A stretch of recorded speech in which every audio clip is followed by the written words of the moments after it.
Reva Prenava Bhakti Shasya Vitati Sanjivani Swagama Rambe Kamata Partudaha Damani Vishwa Pogolasini Duran me Marushakinopi Sarasi Bhavaya Bhuyat Prabhu Shri Chaitanya Kripa Nirankusha Maha Madhurya Kadambini Bhakti Purva Shritaktam tu Rasam Pasha Yadatadi Tam no Mitsatatam Rupa Nama Priyajanam Hari Hari Om Tat Sat.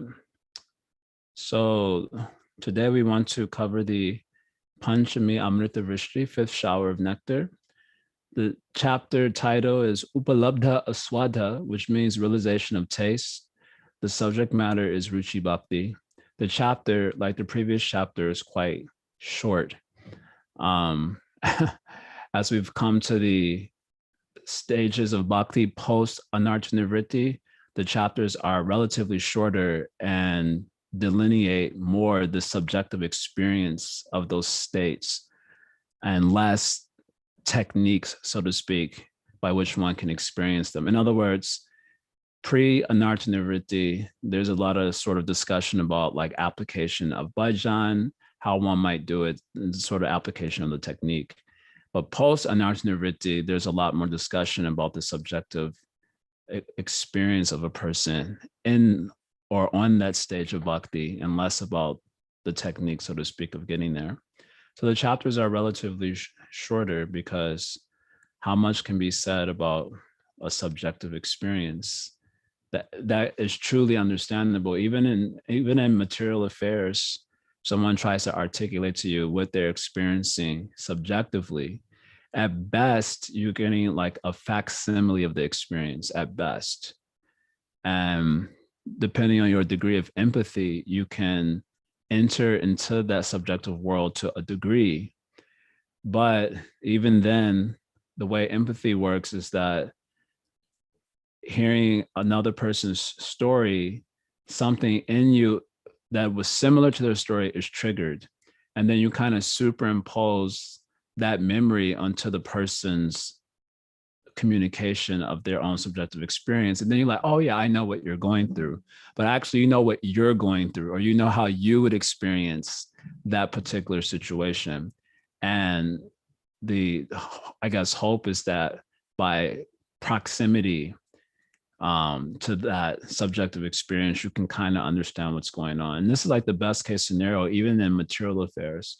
So what to speak about communicating a subjective experience, it's in a lot of ways, it's ineffable. I mean, words can be used to describe it, but still you don't really know what it's talking about, even when the words are used largely. So anyway, the chapters are relatively shorter for this reason. Well, I'm suggesting for this reason. So we'll get into that, but before we do that, I know I mentioned that there were some questions that might have been left over from Friday that I mentioned that I might take now. So if someone wants to ask any question from the subject matter of last week, I did mention I would do it now, so I remembered to do that. Hare Krishna, Prabhu. Thank you so much for remembering. Yeah, from last week, what I still wasn't able to get was how it is that a person who is steady in his sadhana, you know, like you gave the example of your friend, I think the one who ended up in an Indian jail. I think, was it in Vrindavan? Sure. Yeah, you know, how is it that, you know, since the mantra is so purifying, you know, how is it that a person is able to simultaneously exhibit such negative qualities? Because as we say, you know, one of the how should I say, the effects of sadhana is that you become attractive to everybody, you know. So I'm just trying to reconcile this. Yeah, as far as the qualities of bhakti are concerned, they basically have two categories, right? The Swarup Lakshana and the Tatasha Lakshana. So the Swarup Lakshana qualities are the qualities that are, let's say, always manifest or always at play. And the Swarup Lakshana, secondary qualities, may or may not always be manifest. They're present, but they may not always be manifest in the person of a devotee. So the primary quality of a bhakta is he's surrendered to Krishna. Krishna Eka Sharana. You go and see the Chaitanya Charitamrita, Madhya Lila, chapter 22. This is Sanatan Shiksha. We covered this a little bit. So there, Mahaprabhu is giving a list of the 26 qualities of a devotee, right? So the main quality is Krishna Eka Sharanam. They're surrendered to Krishna. That is the Swarup Lakshana, the main quality, the quality that's always manifest no matter what the conditions are. The Tatasha Lakshana qualities are qualities such as compassion, humility, etc. They may or may not be manifest according to the desire of the devotee, according to circumstances and so on. So just because a devotee doesn't exhibit a certain quality doesn't mean it isn't there. It just means it's not manifest in that particular circumstance for whatever reason, which we won't have access to. We won't know why that devotee has chosen not to manifest that quality or was not inspired to do so in that particular circumstance.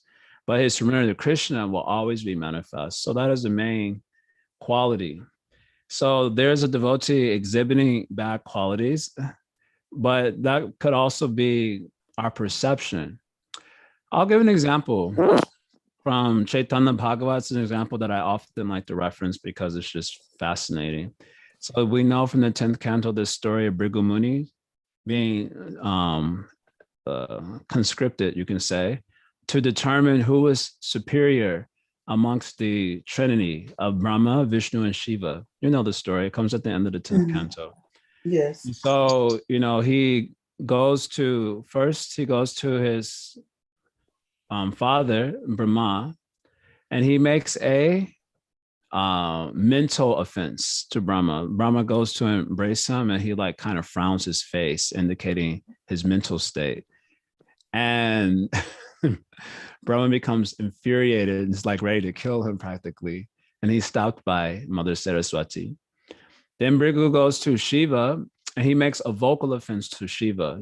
Don't touch me. You're so dirty. And, you're hanging out with all abominable creatures like the ghosts and hobgoblins. And so Shiva becomes very infuriated also and, takes up his trident to kill them. He's stopped by Parvati. Now, aren't these great devotees? Why aren't they exhibiting the good qualities? And then he goes to Lord Narayana and he makes a physical offense. He kicks Lord Narayana. And Lord Narayana is like, oh my God, is your foot okay? He begins to massage it. I'm sorry I did not receive you properly. It was an offense on my part. And in this way, Bhrigu determined that Bhagavan is supreme, basically. That's how the pastime is told. So this pastime is retold in the Chaitanya Bhagavat, Ancha Kanda, chapter 9. Toward the end of the chapter, this story is retold. And the question is brought up, why Brahma and Shiva are great souls, great Bhagavatas of the Supreme Lord. How is it they didn't exhibit the, good quality of tolerance? And that too, for something that appeared very minor. I mean, in the case of Brahma, he was only offended mentally, and he found it intolerable. And Shiva, of course, the vocal offenses are a little bit harder to tolerate. But she was supposed to be a great soul, and he found it insufferable and was ready to kill Bhrigu. So Vrindavan Thakur brings up this question, and he gives the answer also. He says the answer is that Brahma and Shiva were wanting to bring glory to their Lord Bhagavan, to their Lord Narayana. And in order to do that, they made a decision, I guess, to exhibit or to not exhibit a certain quality that brought attention to the glory of God. Bhrigu also was a great devotee of God. And someone may say he's committed aparad by kicking the Supreme Lord. But he says he was also a great soul who was wanting to bring glory to God. So then Vrindavan Thakur, give me a second. Let me see if I can find this really quick because I have Chaitanya Bhagavat here. Oops. Ancha Kondo Part 2. Okay. Let me see if I can just read it, because I often like to reference this particular story, but it's been a while since I actually read it.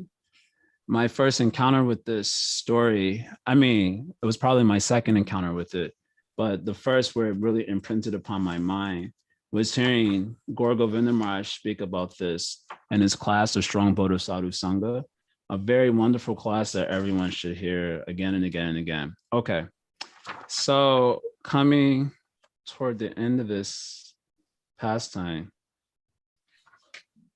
yeah. Okay, all this is accepted. Hold on, I'm like right in the right area. I just need to find a specific Vrindavan Das Thakur specific instructions about this. Yeah, okay. Maybe I can read it from here. As the devotees sing the glories of Krishna, increase the glories. Yeah, here it is. Here it is. It's in the Chaitanya Bhagavat Antya. Antya Kanda, that's the last part, chapter 9. Okay, I found it. Shall I read you these instructions? They're very nice. So this is Vrindavan Das Thakur giving his commentary on this particular pastime. So I'm going to read several verses here just to give the context. Okay, so having told the story, Vrindavan Das Thakur writes here, I have thus explained the extraordinary characteristics of a perfect Vaishnava. Yet who can understand this? Was there no other way for Brigu to test the Lord than by kicking him with his feet? Right, that was the only way to determine. It was by the mercy of the Supreme Creator that Brigu had the audacity to kick the Lord in his chest. The behavior of an exalted personality is incomprehensible and unfathomable. I do not see any conclusion other than this. Lord Krishna entered the body of Brigu Muni and caused this incident to take place to broadcast the glories of devotional service. Brigu Muni could never perform such an act knowingly, but Krishna wanted to increase the glories of his pure devotee. Brahma and Shankara displayed anger and threatened Brigu Muni to increase the glories of Krishna. As the devotees always sing the glories of Lord Krishna, Krishna increases the glories of his devotees. So now here's the main instructions. This is the part that for the reason for which I'm reading this. These 3 verses everyone should probably learn. Anyway, it says this: if one criticizes an exalted Vaishnava without understanding his behavior, one can never be delivered. Sometimes an exalted Vaishnava exhibits the same behavior and characteristics as a materialistic person. The conclusion is that only by the mercy of Krishna can one understand a great Vaishnava. Otherwise, in such intricate situations, the word used here is sankata, which means like a moral dilemma. So as Srila Gaur Govinda Maharaj is reading this verse in his class, the Shambhodha Sadhu Sangha, it's hilarious. He explains, he says, Dharma Sankat, you'll be in Dharma Sankat. So he said, what is that Dharma Sankat? You will say, is he a Vaishnava or not? Is he a Vaishnava or not? Is he a Vaishnava or not? And he said, in this way, your mind will be oscillating between these two visions of the devotee. He calls it as a Dharma Sankat. The word used here is also Sankat. E sabo sankate kaiha mare kahetare. So the conclusion is that only by the mercy of Krishna can one understand a great Vaishnava. Otherwise, in such sankat, one may be either liberated or destroyed. So that means if you come to the wrong conclusion, you'll be destroyed.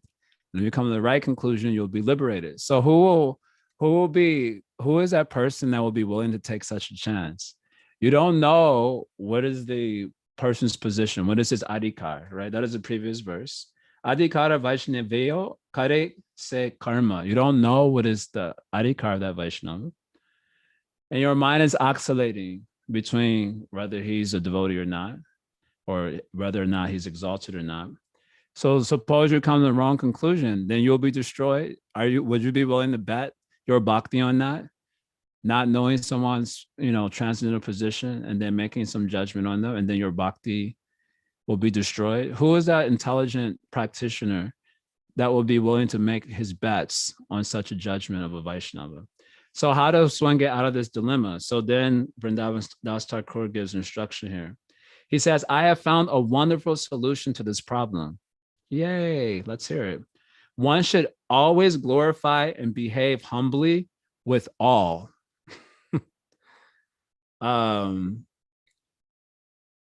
Srila Bhaktisiddhanta has a commentary to this. He actually has a commentary to all these verses, but I'm just reading this one here. He quotes a verse from Hari Bhakti Vilas, and the verse says this: one who greets a devotee of Vishnu and joyfully offers him obeisances, just as one offers obeisances to Vasudeva, is considered a devotee of the Supreme Lord and is able to purify the three worlds. If a person who, even after hearing harsh words from a devotee, remains tolerant, offers a devotee obeisances, and converses with the devotee, then there is no doubt that person is a Vaishnava. So this is Srila Bhaktisiddhanta expanding on the idea that we should just behave humbly with all. Thinking oneself a fool, Vrindavan Das Thakur continues, thinking oneself a fool, and shouldn't be too hard to think that, one should surrender to Krishna and carefully listen to the words of advanced devotees. Then Lord Krishna will impart one with transcendental intelligence, by which one is completely delivered without hindrance. And then he concludes the chapter. Whoever listens to the activities of Lord Chaitanya with devotion will be easily free from material bondage. Really love this section of the Chaitanya Bhagavad. It's very inspiring to me. So anyway, to your question, well, there is supposed to be, on the platform of Nishta, shouldn't they have all the good qualities? Yes, that doesn't mean all the good qualities are always manifest. And it doesn't mean that the Krishna is not putting those devotees in certain scenarios for their own further advancement in bhakti, by which from a third-party perspective, we may see it as a discrepancy in their qualities. Okay, another verse from the Bhagavad Gita, very nice verses there. You know the verse as well. Api chat sudaracharo bhajate mama nanyabak sadureva samantavya samyavavasito hisaha. Then the next verse, Dharma, what is the next verse? How does it start? Bhagavad Gita 9:31. Shashwat shantim nigachati kontaya pratijanihi name bhakta pranashati. What is the first line in this verse? Bhavati dharmatma. Huh? Yeah, Shipram bhavati dharmatma. Okay.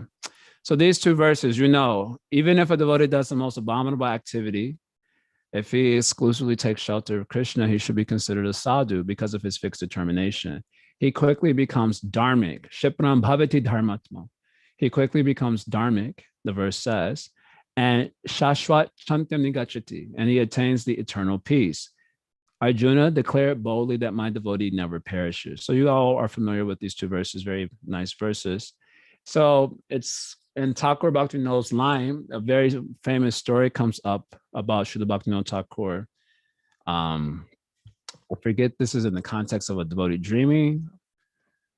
Anyway, the legend of the story is this.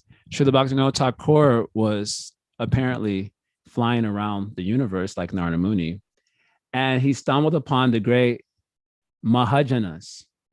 The Mahajanas are, the 12 Mahajanas mentioned in Srimad Bhagavatam, 6th canto, chapter 3. 12 are mentioned there. Shiva, Kumaras, Yamaraj, Kapila Muni, Narada Muni, Bhishma Dev. 9 are mentioned there. Shukadev Goswami. I'm not telling all of them. I can't remember all of them. Bali Maharaj. There's 12 Mahajanas are there. So they were having a discussion about these two verses of Bhagavad Gita. And their confusion was this, that bhakti is highest thing. But the verse is saying if a devotee commits abominable activities, but is ananya bhak, that he exclusively takes shelter of Krishna, then he should be considered sadhu. And then the verse says he quickly becomes dharmic. But dharma is inferior to bhakti. At least the way the word dharma is taken there is like dharmic in the that's operating in the conventional world, the world of karma. He quickly becomes like moral or dharmic. But bhakti is already superior to dharma.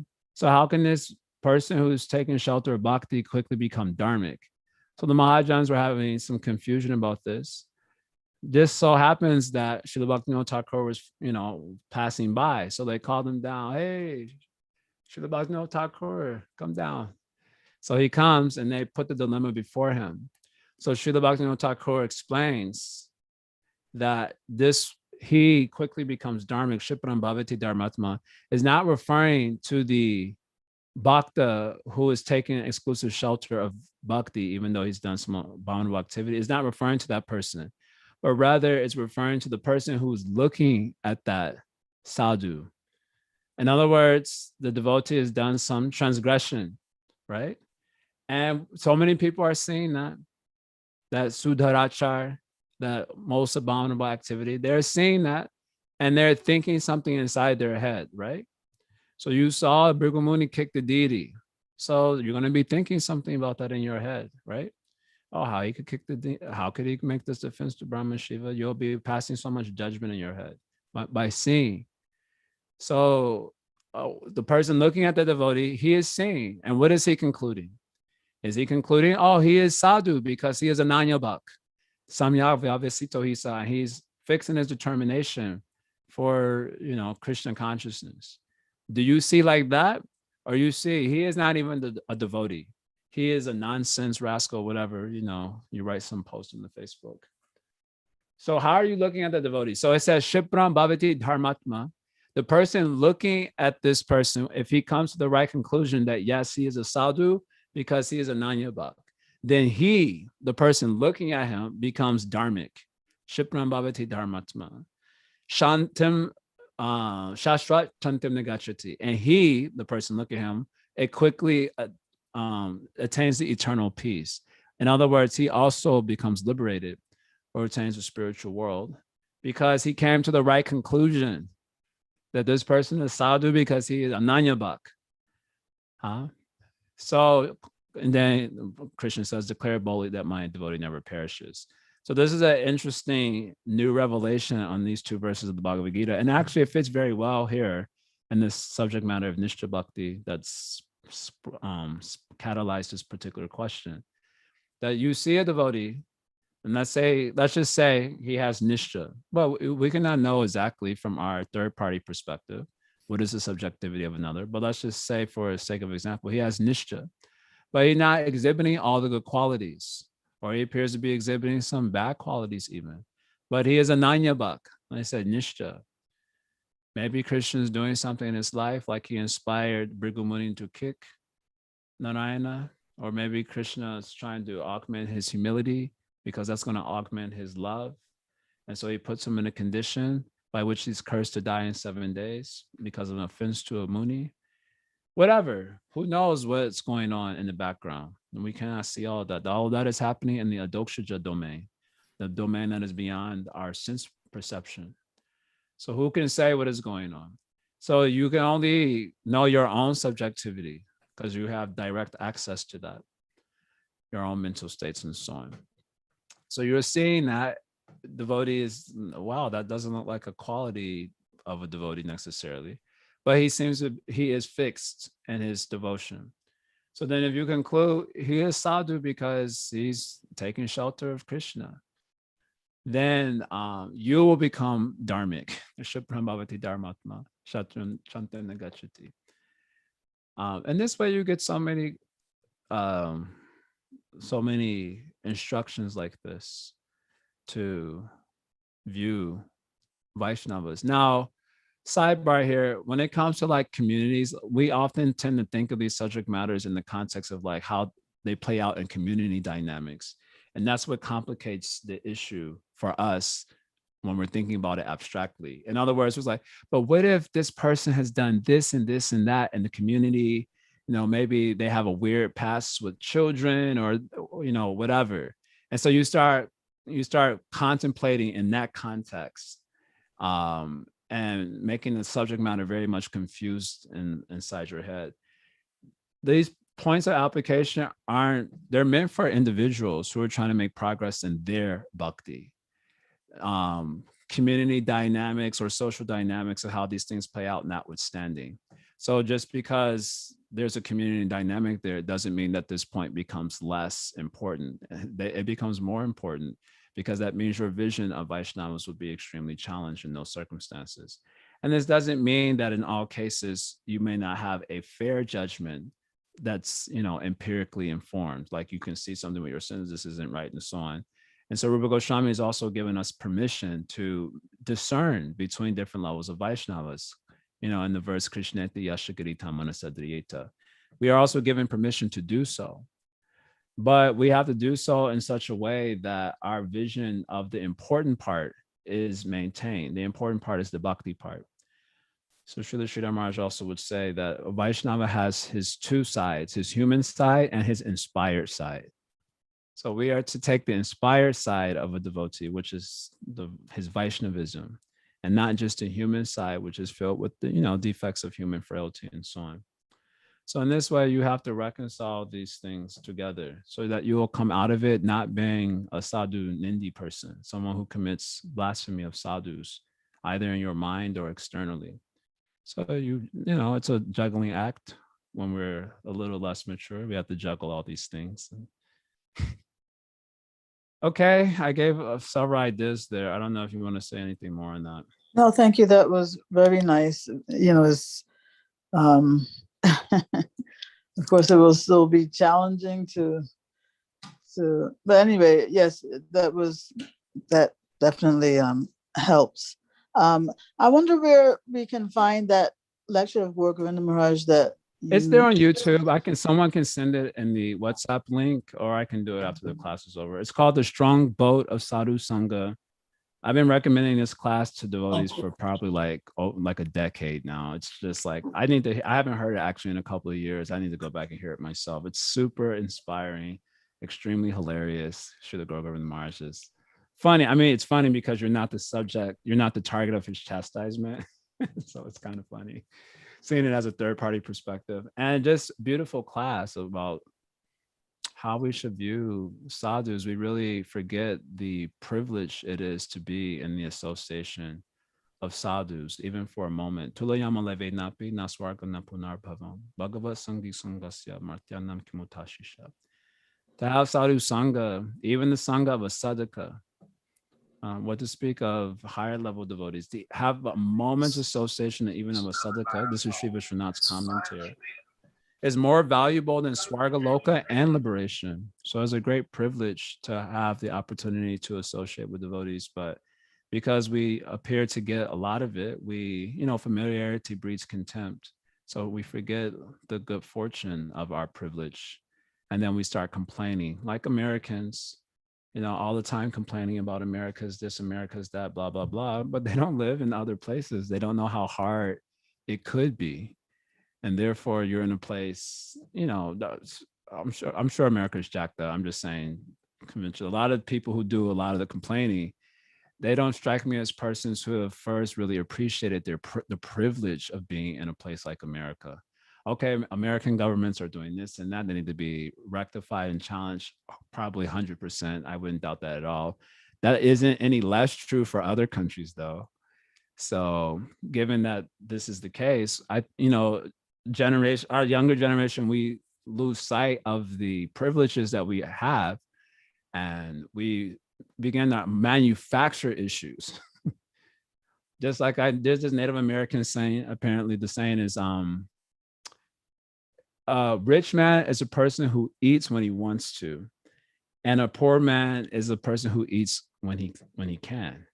And ever since I've heard that statement, I've heard this, I don't know, like 5 years ago or something, it just was like, wow, I'm really ungrateful. And I have a lot of privilege. Just my life is like, I feel like a spoiled rich prince or something, the way that I personally exist. So in the same way, we lose sight of the privilege of being in Sangha, we forget. And so we start manufacturing issues, finding fault. Now it's the whole issue, is bhakti inherent or not? It's been like flared up in our communities, and people are like passing harsh judgments on each other based on that. And they're not even giving any person the benefit of the doubt that they're sincere, they're trying to serve the greater community. No, you are nonsense, this, that, and the other, immediately blasphemy. And so then you do sadhu ninda is very dangerous. So we have to be careful about that. These two verses in Srila Bhaktivinoda Thakur's explanation of them, Apicha Sudaracharo verse and Shipram Bhavati Dharmatma, these verses we should keep to heart when doing sadhu sangha. Keep them close to our heart, then we might be fortunate to avoid the sadhu ninda, which is the most egregious. Parama aparadham, the shloka talking about sadhu nindam, parama aparadham, it is the supreme aparad, the most egregious one, and incidentally, kind of like the easiest one to commit. So want to avoid that. Okay, it took up so much time doing that. I do apologize. Let's get into this a little bit here, at least. Maybe I was hoping to finish this Ruchi chapter today. Maybe we'll finish it tomorrow. So the fifth shower nectar, Panchami Amrita Vrishti, Upalada Aswada, so realization of taste. I can share my screen here. Let's see what this taste is all about. Okay, so Sri Vishwanath writes here, the golden coin of bhakti, illuminated by the fire of devotional practices, by its splendor, gives rise to ruchi in the heart of a devotee. Ruchi, okay, so let me just take that sentence. So bhakti here is being compared to gold. So you get gold out of an ore. So when you take the gold out of the ore, it has so many contaminations in it. And the way you remove the contaminations from gold is by a process called smelting. Basically, you subject the gold to intense fire. And by the intensity of the fire, all the contaminants in the gold are burned away, and the gold is able to shine in its own glory, in its own true effulgent state. You can't get rid of the impurity simply by washing it. It has to be smelted. And then the gold achieves this like brilliant shine and so on. So also bhakti is like this gold, but it has the gold is being taken out of the ore. So the ore here is our contaminated hearts filled with all the beginningless impressions of anarthas. So it's being taken out of that. So fire is nishta bhakti. So we heard about this nishta bhakti in the previous shower. Because without nishta, the fire of bhakti won't be blazing. It won't reach the temperature by which all the contaminations can be smelted, right? When there are anarthas is like lighting a fire when the logs are a little damp. So some fire may come, but it's a lot of smoke is coming.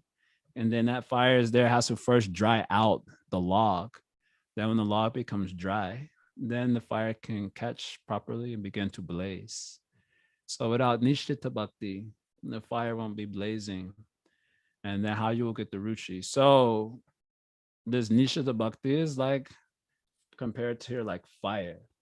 And that fire devotional service is removing all the contaminations from, it's not really from bhakti, but removing the contaminations in the heart.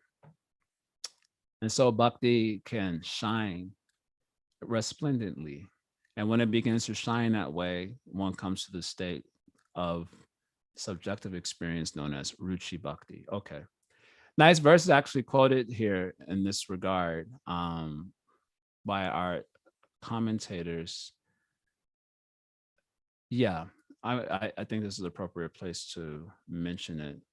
Actually, let me share just the desktop so I can just go from screen to screen. One nice verse that comes to mind immediately, you must be familiar. Krishna nama charitati satapa vidya pitopatapta rasanastina rochika nu kintwadara anudinam kalusaiva jushta swadvi krama bhavatita ganamula hantri. So this verse is talking about the practice of bhakti. First, this Upadeshamrita, first 6 verses, dealing with Sharanagati, first 3 verses, and then Sadhu Sangha, next 3 verses.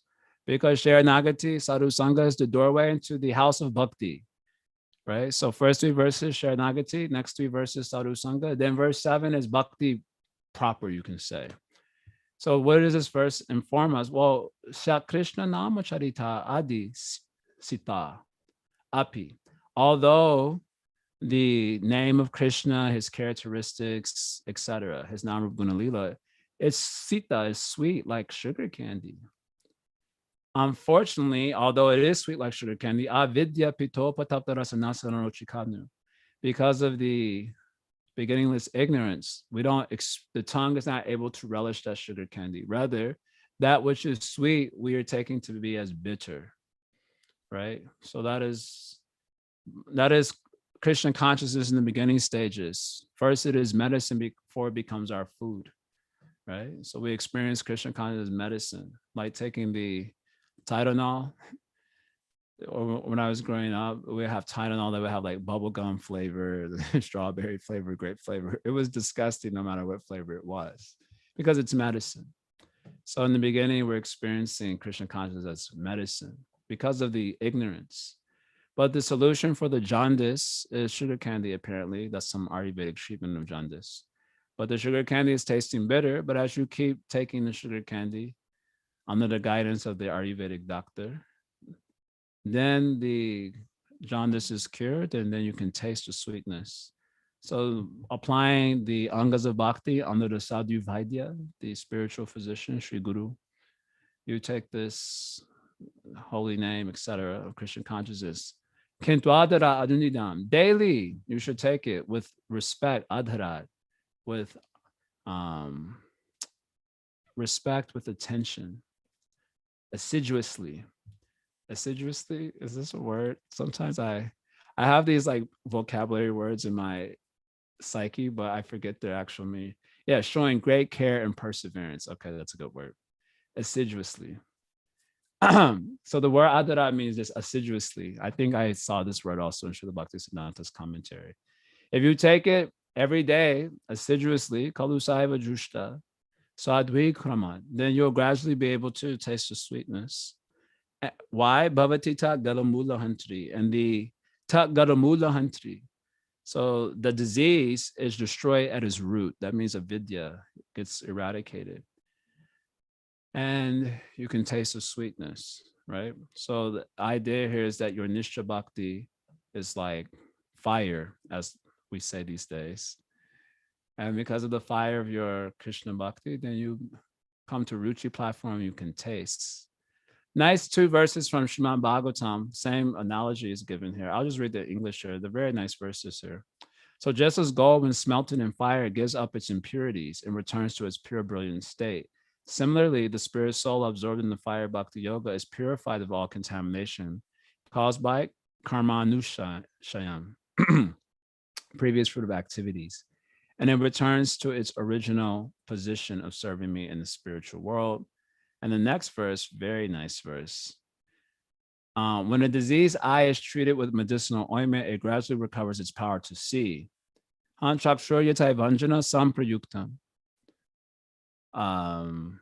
Similarly, as a conscious living entity cleanses himself of material contamination, yatayatatma pramigyate so. I mean, so to the degree your atma is purified, mapunya ghata shavanabhidanai, by the sadhana of hearing, chanting the pious stories of the Lord, tata, to that degree, Pashati Vastu Shukshman. Pashati Vastu Shukshman means you can see, and seeing means experience, like viscerally. The Vastu Shukshman, you can see the Vastu, which Vastu here means your Ishtadev, which is Shukshman, very subtle. So Sri Vishwanath commenting on this, what is this Vastu Shukshman, says that you'll be able to experience the sweetness of Krishna's Namrup Guna Lila. So these verses are quoted by acharyas as indicators of taste.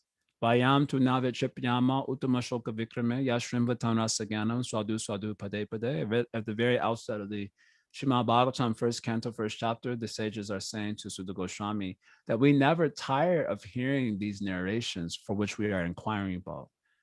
Yashrimvatam rasa gyanam, for those who have knowledge of rasa, when they hear this thing, they are relishing it at every step. Pade pade means step word, means word. Every word is relishable. So please go on speaking. We never tired of speaking.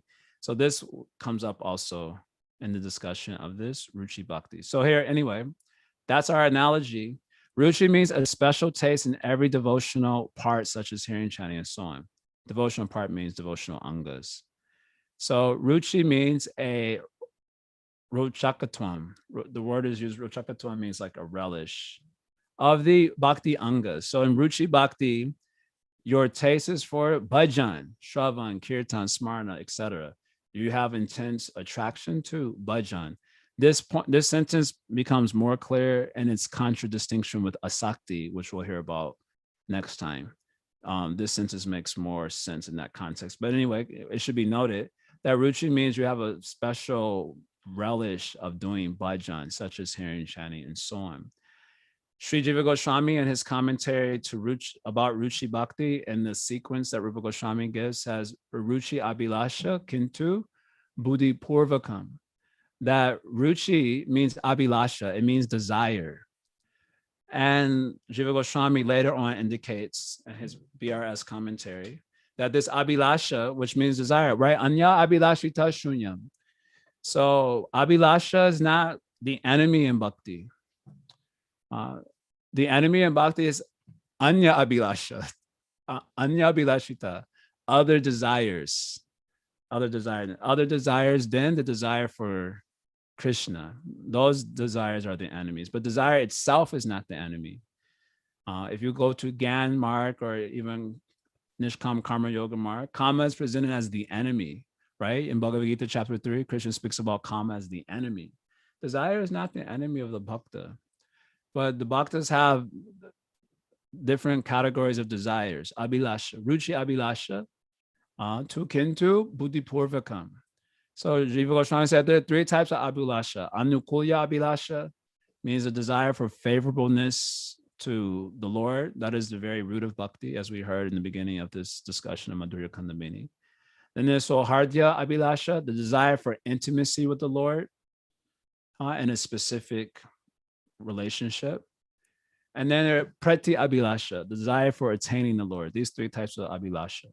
So these abhilashas come up at ruchi, but he says they are buddhi purvakam. They are directed by the intelligence.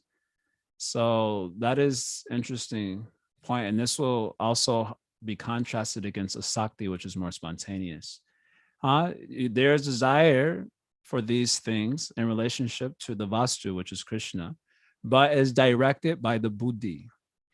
Dadmi buddhi yogam tam yanamo upanyantite, right? Buddhi yoga is important. So there's a intellectually applied direction of desire towards the Ishta Devata. So this is ruchi, an intense taste for bhajan, as directed by also the buddhi, is having a strong role here. Okay. In this stage, a sadhaka never feels the slightest fatigue, even by repeated hearing and chanting. Ruchi quickly causes the devotee's intense absorption in hearing and chanting. So I already quoted this verse, Vayam tu navitripyama. We never tire. The sadhaka, pre-ruchi, particularly pre-anarcha nivritti, we said we always tired. As soon as the kata starts, immediately the eyes get heavy, body gets heavy, we sleep. But here, when there's taste, there's no question of becoming tired. There's an intense appetite, rochakatvam, for this, performing the bhakti angas. Okay, two examples he gives here of this. He says, one example, a Brahmana boy absorbed in studying the scriptures gradually develops a taste in his studies as he starts understanding the essence of the shastras. Then he does not feel tired while studying. Lack of understanding produces tiredness, disinterest, but as his understanding comes more, he becomes really invested in the subject matter. Another example, when someone is attacked by a liver disease, then his tongue becomes unable to relish any taste, and the taste of sugar candy appears bitter to him. But the wise know only sugar candy can cure his disease. Only after repeatedly taking sugar candy, he is gradually able to taste its sweetness. I've already quoted Rupa Goswami's verse about this also. So these are the two examples of how this taste works, how we can abstractly understand how taste would be experienced. Similarly, if a jiva too much influenced by ignorance repeatedly practices chanting, hearing, and other devotional parts, then his heart gradually becomes free from ignorance and he attains a taste in devotional practices like hearing. So again, Rupa Goswami's verse from NOI 7 is very apt here in this part of the exposition. Okay, I'm going to move on. I'm going to go a little bit overboard. We can finish this here. Ruchi is of two types. Vastu Vaishishta Apekshani Ruchi. And the other one is called Vastu Vaishishta Anapekshana Ruchi. So what is the difference between these two? One depends on the excellences of details, and the other one doesn't. Okay, what does that mean? Vastu Vaishishta refers to excellence of such details as sweet melodies, proper quality, ornate language, and proper pronunciation while describing the topics related to the Lord's name, qualities, and pastimes. While serving the Lord, Ruchi depends on place, time, implements, and other paraphernalia befitting one's mood of serving. While serving the Lord, if one's ruchi depends on the excellence of such qualities befitting one's fancy, then such ruchi is known as Vastu Vaishishta Apekshani ruchi. If a person ready to eat food asks about the variety and quality of the preparations, then it suggests a weak appetite. Thus, if ruchi depends on excellence of such details as sweet melodies of kirtana and so on, then one should also consider this as indicating a trace of impurity in the heart. I don't know what that trace of impurity is precisely. It seems like the trace of impurity here is a little bit of lack of appetite. In other words, if you have a good appetite, then anything put in front of you is going to be the best. If someone puts a carrot in front of you, you're just like, man, this is the best carrot I've ever tasted. Like, it has so much flavor. I'm sure you have experience of fasting for a long time. And then taking even the most insignificant of like vegetables or something, it's just like, wow, this is amazing. Because you have a very strong appetite. If you don't have a very strong appetite, then you start getting off. What's the word I'm looking for? Finicky. What's the word where you have a fastidious? I think the word is fastidious, where you really care about like your tongue, basically. Let's look that up. Oh, I can't spell. Yeah. Very attentive to and concerned about accuracy and detail. Okay, that works here too. Yeah, fastidious about the foodstuffs. What is this? Does it have enough salt? I don't know. What do you call this preparation? So there's a little bit of fault there that you're taking that approach in relationship to the angas of bhakti. But still, it's considered a type of ruchi. So, but it's a ruchi that has dependence on the excellences. And then there's a ruchi that doesn't depend on the excellences, which means a very profound appetite for Bhagavan Bhajan, right? For Bhakti Bhajan. They have a profound appetite for it. So as soon as they get a chance to hear a chant, it doesn't matter. Shiva Vishwanath writes here, a person with the second type of ruchi feels great pleasure even from the beginning of chanting the Lord's names, qualities, pastimes, and other devotional practices. If excellence of details is present, such ruchi becomes very joyful and ecstatic. Not even the slightest trace of impurity exists in the heart of a person with this ruchi. So when you have strong appetite, anything will be wonderful. But if it's also very well put together, all the better. Then you'll definitely relish that too.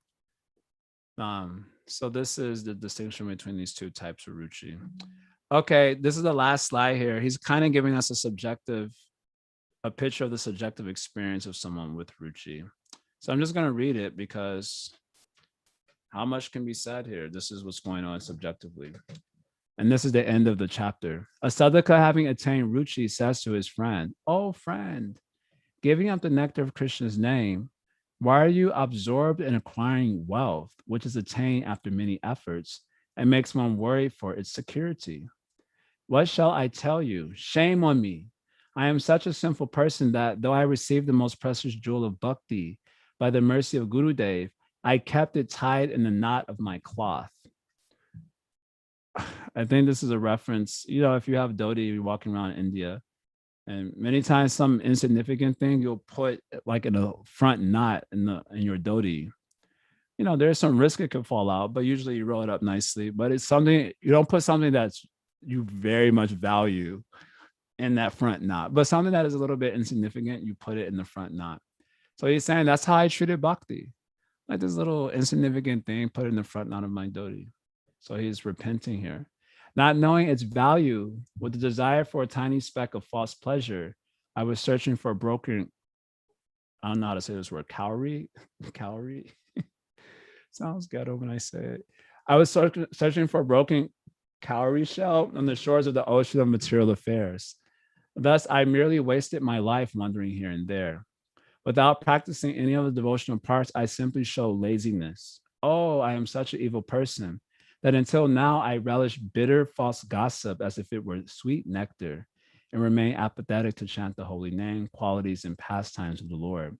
Oh, as soon as Harikatha starts, I fall asleep. But if useless idle talk starts, I immediately wake up and my ears prick up. Just reading this line when I was looking at it this morning, I feel like I've seen this happen personally and also vicariously, where people are, look, I had this scene in my head, and I'm sure I've experienced this, where we're all at the prasadam table and conversation is going on. And maybe the conversation starts off Krishna, Krishna. That picture of one devotee, or maybe I was that one devotee, you're just like kind of tired. You went to the whole morning program. You just had a breakneck breakfast, killer breakfast of lasagna. At least in Chicago, we used to eat we used to have these crazy breakfasts. So you ate way too much. So you're like kind of doze off. And the buddies are going on at the table conversing. And then they bring out some gossip. And all of a sudden you're just like, I have like a vivid image in my head of that happening. I'm sure I must have done it and experienced it also personally, vicariously. Anyway, such is our condition pre-ruchi. I have thus many times contaminated the assembly of sadhus. To this line, and our commentators said, give an example of this, was very amazing. I've contaminated the assembly of sadhus. The example they give, which I thought was an incredible example, is Harikatha is going on and you start dozing off in the class. And by influence of your dozing off, the person next to you also starts to doze off a little bit. And in this way, like a infectious disease, an actual infectious disease, the drowsiness just spreads throughout the whole assembly, and everyone starts like dozing because of association. And so because you were the one that kicked it off, the devotee here is experiencing it like this subjectively. I've contaminated the assembly of sadhus in this way. I started dozing on, then everyone started sleeping. In this way, what sinful acts have I not done, even in my old age, simply to satisfy my insatiable belly? I don't know for how long or in what hell I'll have to suffer for such sinful acts.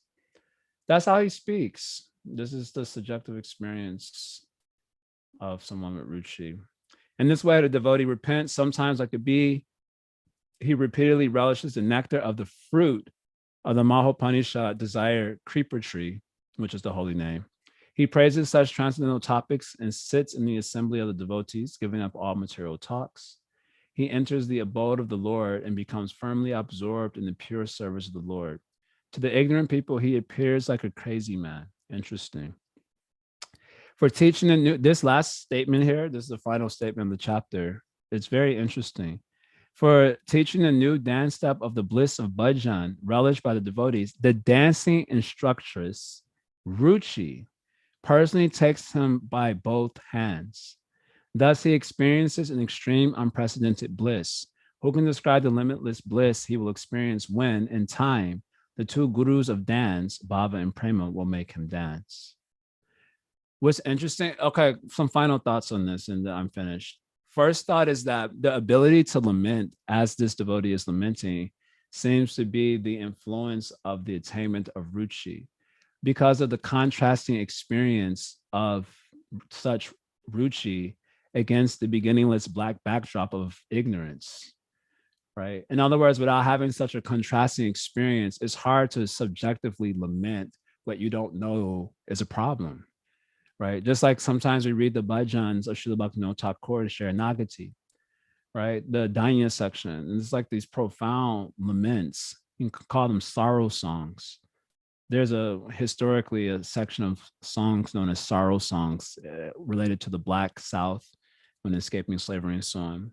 But the real sorrow songs are our sorrows that relate to our not loving Krishna.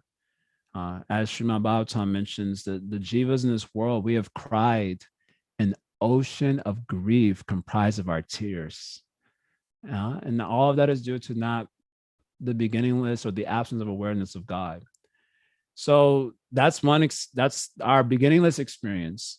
And then when you get ruchi and you actually have a realization of the greatness of the glory of God, and realization means like a perception, anubhav, it's visceral, it's not just intellectual.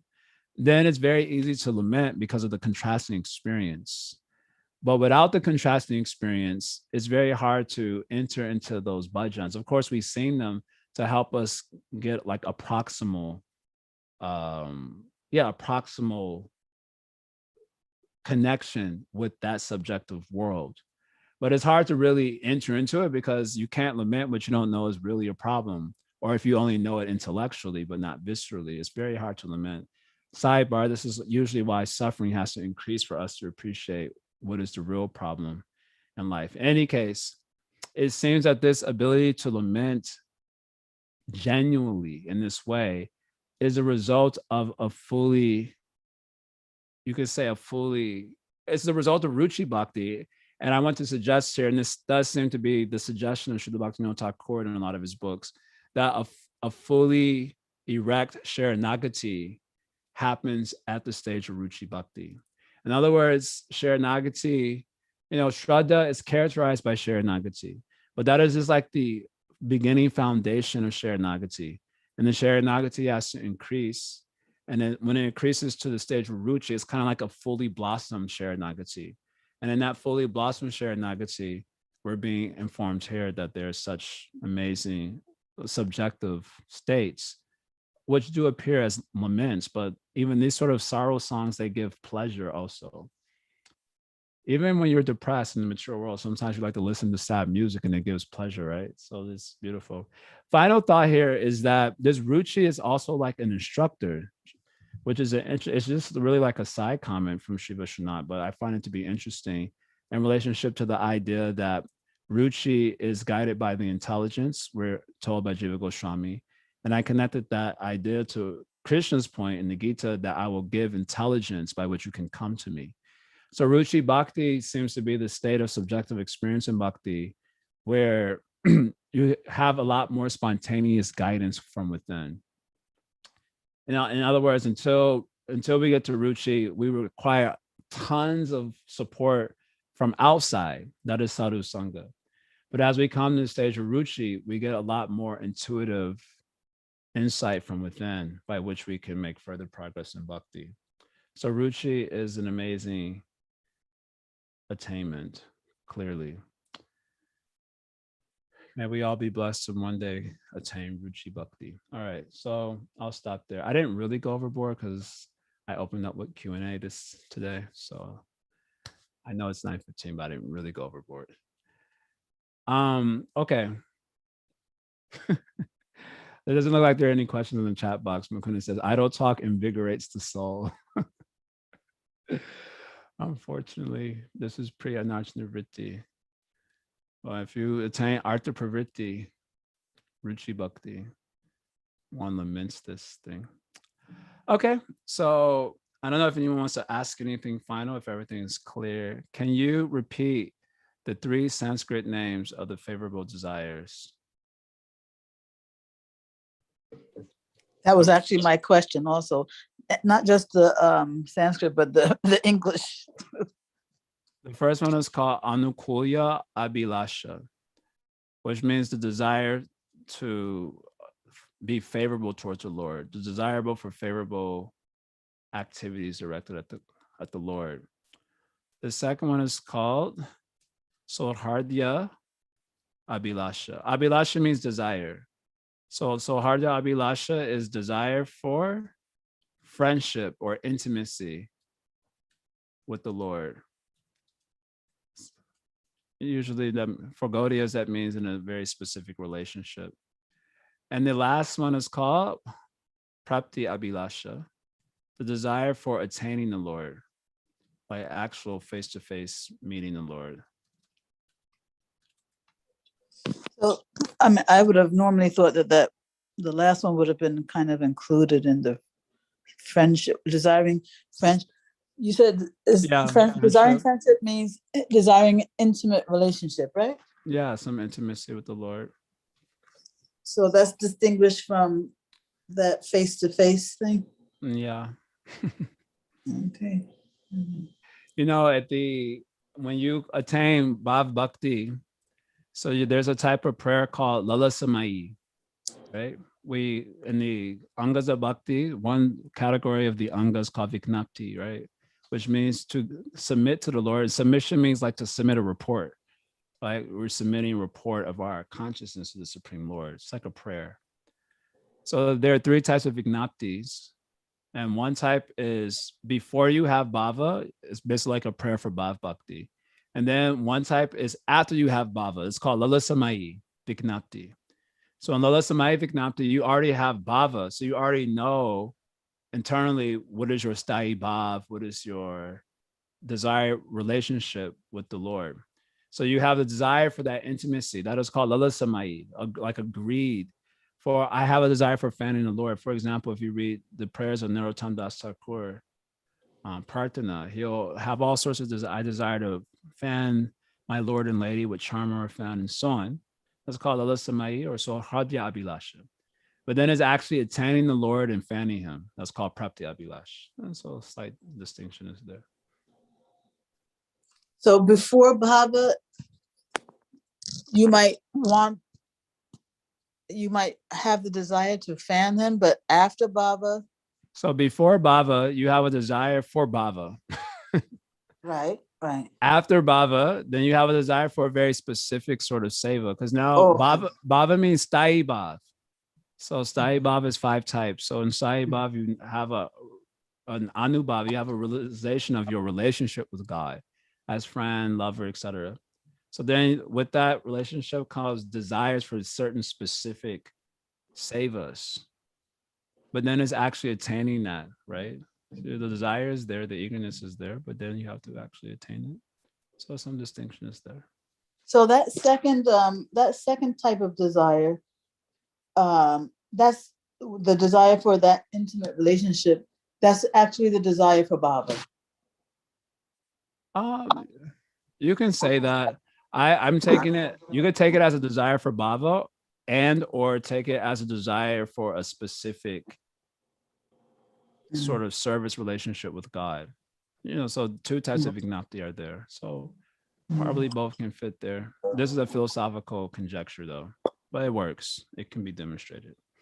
Okay, and the first desire, favorable activities, is just a general desire for service.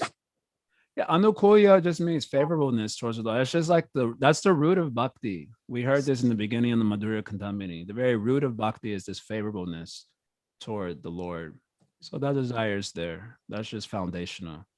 Mm-hmm. Otherwise, others, they also, remember we mentioned this in the definition of uttam bhakti, such as the demons. Some of them have Krishna anushilanam in the sense that they get really into, I want to kill God, and they're thinking about him all day, how to kill them. But that's not favorable. So it's not bhakti. So this anukulya just means this is a very foundation. That's like the foundational desire. Without this, there cannot be any higher desires.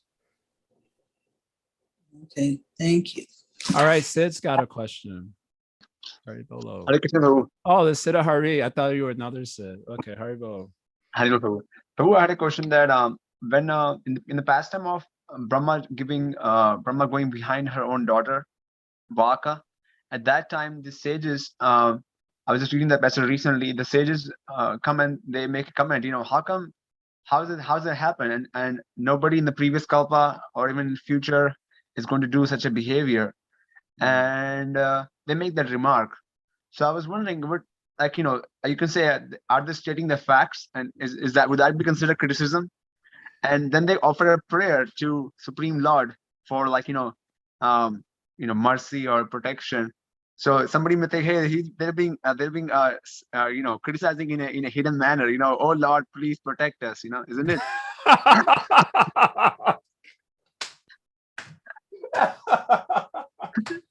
Oh my God, criticizing in a hidden manner. I mean, they got the result. They got the result of their ninda, didn't they? Because they took birth as the sons of Devaki, the 6 sons that got slaughtered by Kamsa. That was their offense, that they they laughed at. I mean, at that point they didn't laugh in that passage in the 3rd canto, but maybe somewhere else is mentioned. In there it is mentioned they're very serious and make this a comment, so almost criticizing him in his face. and then they say a prayer to the Lord for protection. So those, are you saying these two stories are not connected? I thought they were the same story. I don't know. I mean, I don't know where the second story is. It doesn't mention also the same daughter walk. I think that second story is from Chaitanya Bhagavat, Chaitanya, isn't it? Okay, I have to look it up. I thought this is the same story. First of all, what we wanted to say to this is that this Brahma who runs after his daughter is, we hear from commentators, this was not a pure Vaishnav Brahma, right? So that is one way that it gets reconciled. And the other sort of instructive message that comes from this sort of story is how dangerous Ninda is, even if you're quote unquote stating the facts. So when we discuss Sadhu Ninda in our discussion here in Madhurya Kadambini, there was mentioned Ninda is dosha kirtana. Ninda is doing the kirtan of the dosha. So the dosha means fault, may be a real fault also. But if you shall do kirtan of that dosha, that is still called as ninda. So that time we discussed Raghunath Bhatt Goswami. He did not want to hear about anyone's dosha. Even if it was a genuine dosha, he didn't want to hear it. Because who is it in this Kali Yuga that is free from dosha? Kali, what is that? Nidarajan. Nidarajan. Hasi Eko Mahaguna. There's only one good quality in the age of Kali. That is Kirtana Eva Krishnasya. Krishna Kirtan. Otherwise, the ocean of fault means if you start looking, you will never come to an end. No matter who it is. Even devotees who have all amazing qualities, people can find so many faults in. So here, the instruction to us is the dangers of ninda. You may call it as stating as fact. Krishna calls it as ninda.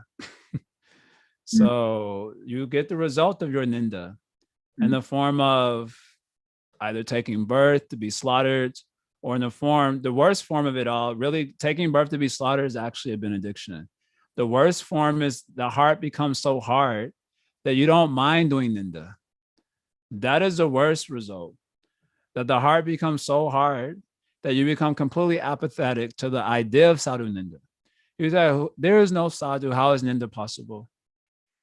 And you go on doing ninda, like Ramchandra Puri, or so many contemporary devotees, you might be knowing a few of them also, that they don't even mind doing sadhu ninda, and they have so much logic for why they're doing sadhu ninda. They give a lot of logic for it. They say, oh, we are just stating the facts, we're calling a spade a spade. Okay, but do you not feel bad that your heart is not soft? And do you ever think there might be a connection between your hard heart and the fact that you don't mind doing sadhu ninda? So I thought the stories were the same. I didn't realize that which canto are you referring to? I want to look up. This is third canto, chapter, I think 13. Chapter 13. I look up. I think it's the same story. But okay, maybe the same. In the Bhagavatam, that discussion is not there at that place. You're also saying that they're offering prayer, but it's like a hidden criticism. Yeah, criticism. Oh, Lord, please give me protection. So the Lord is Antaryami, so he will know all this thing. So he'll know if you're doing sadhu ninda also. So one should be careful about these things. Well, I was more so saying, if I were to do something like that in front of somebody, oh Lord, please give us protection. Like say some prayer like that one in front of somebody else when they're doing something wrong, they'll get right away, hey, he's trying to criticize me, but indirectly. Yes. Maybe in that context, that's not the intention. Sure. I mean, it's quite possible. There was one Maharaj, I'll not say the name. This is probably 7 years ago, maybe 10 years ago. There was this one Maharaj who, got caught with his hand in a cookie jar with a prostitute. And apparently he had been having this problem with prostitutes for over a decade. And he was a sannyasi, he was a guru. He was like one of the biggest gurus in a particular region of the world.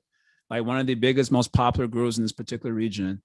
And he finally got caught with his hand in the cookie jar. But this was like a known issue, it seems, from several of his godbrothers. And I remember when it came, it came in like Dandavats or something. Somehow the news came all over the world. It got to me. And I remember when I read this story, I started crying. Like I didn't actually know who this devotee is. I didn't look him up afterwards. Like I don't care to look up stuff like that. I didn't know who this devotee was, but I remember I started crying like heavy. And I remember writing Ramapada Swami at the time. And I was like, I just can't understand how he was struggling with this for 10 years and he had no one he could confide in. I'm like, he has all these exalted God brothers and he had no one he can go to put it on the table. He had to actually get busted with his hand in a cookie jar in order for this to come in the fore. So I was like, what is the point in trying so hard? This is what I wrote Ramapada Swami. I asked him, what is the point in trying so hard if I can't get shelter of devotees? I can't reveal my heart to, I can't tell anything. And then finally I get caught with the hand in the cookie jar and then no mercy. I get no mercy. You know, I get slammed and I'm completely humiliated in front of the Vaishnav. So I remember being really emotional about that, which is the one few times that you'll ever see me get emotional because I'm kind of known as like a sociopath these days. But I'm a Cancer. I don't know if that really means anything, but before Christian consciousness, I was an extremely emotional person. I used to cry to see homeless people in the street would make me cry. And then after becoming devotee, I became hard-hearted, but